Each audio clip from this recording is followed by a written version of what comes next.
ابتدا ہے رب ذوالجلال کے ببرکت نام سے جس نے نسل آدم پر اپنے سربستہ راز فاش کر دیے۔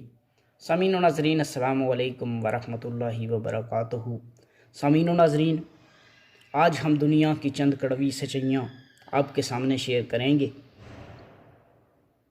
انسان جتنا بھی کما لے، جتنا بھی پیسہ اکٹھا کر لے، لیکن جب وہ اس دنیا سے جاتا ہے تو اس کے دونوں ہاتھ خالی ہوتے ہیں۔ اللہ تعالیٰ نے سورہ تکاثر میں بڑی خوبصورت اس کی وہ نقشہ کھینچا ہے کہ الہاکم التکاثر حتی زرتم المقابر، کہ زیادہ سے زیادہ کی چاہت نے تمہیں غافل کر دیا۔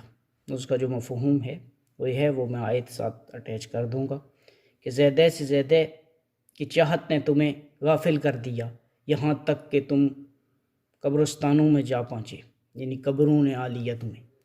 یعنی کہ زیادہ سے زیادہ کی چاہت، انسان دنیا میں مال، حرص، ہوس، ہر طرح سے انسان کہتا ہے کہ زیادہ ہمارے پاس آ جائے تو انسان کی موت کا کوئی پتہ نہیں ہوتا۔ انسان کی بھی عجیب فطرت ہے، جب وہ اللہ سے مانگتا ہے اللہ اسے دیتا ہے۔ جب بظاہر اسے نظر آتا ہے کہ مجھے میرا کام نہیں ہوا، لیکن وہ کسی حکمت کے تحت اس کی وہ دعا، اس کا وہ ایفرٹ کہیں سیف ہو جاتی ہے، اور زندگی میں اسے کہیں نہ کہیں اس کا ریٹرن ضرور ملتا ہے۔ زندگی میں نہ ملے، آخرت میں اس کا ریٹرن ضرور ملے گا۔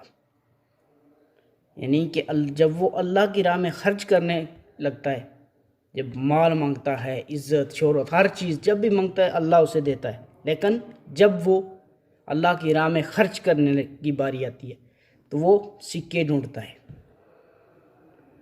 اللہ تعالیٰ سورہ آل عمران میں آیت نمبر 92 میں فرماتے ہیں، اس کا مفہوم ہے یعنی کہ تم بلائی کو نہیں پہنچ سکتے جب تک تم اپنی محبوب چیز اللہ کی راہ میں خرچ نہ کرو۔ یعنی اس کا مفہوم ہے، وہ آیت میں ساتھ اٹیچ کر دوں گا۔ یعنی کہ اللہ جو تم خرچ کرتے ہو اس کو دیکھ رہا ہے۔ انسان اچھے رشتے بناتا ہے، اچھا کھاتا ہے، اچھا پیتا ہے، ہر روز نیا فون چینج کرتا ہے، ہر سال 6 مہینے بعد یعنی کہ چینج کرتا ہے، ہر ایک یعنی کہ چینجز، تبدیلی کی طرف وہ سفر جاری رکھتا ہے، لیکن وہ اپنے اندر کو تبدیل کرنے کی کوشش نہیں کرتا۔ جو سب سے بڑی بات ہے کہ وہ اپنے اندر کو تبدیل کرے۔ اپنے اندر کو تبدیل کرے گا تو اس کی دنیا بھی سنور جائے گی، آخرت بھی سنور جائے گی۔ ہم اس بات کی زیادہ فکر کرتے ہیں کہ وہ دوسرا کیا کر رہا ہے، کیسے کر رہا ہے، کیوں کر رہا ہے۔ یعنی ہماری انگلی یوں ہوتی ہے، یوں، یعنی کہ یہ انگلی دوسروں کی طرف اور یہ چار اپنی طرف، یعنی کہ ہم دوسروں کی زندگیوں میں زیادہ وہ جھانکتے ہیں، دیکھتے ہیں کہ کیا کر رہا ہے، کیسے کر رہا ہے۔ اس سے انسان کو خوشی نہیں ملتی، اس سے دکھ ملتے ہیں۔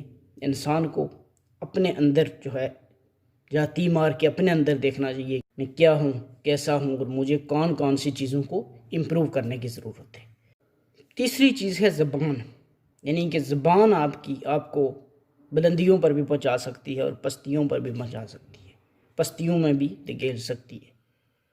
انسان کو اپنی زبان پر کنٹرول ہونا چاہیے، یعنی کہ پہلے تولو پھر بولو۔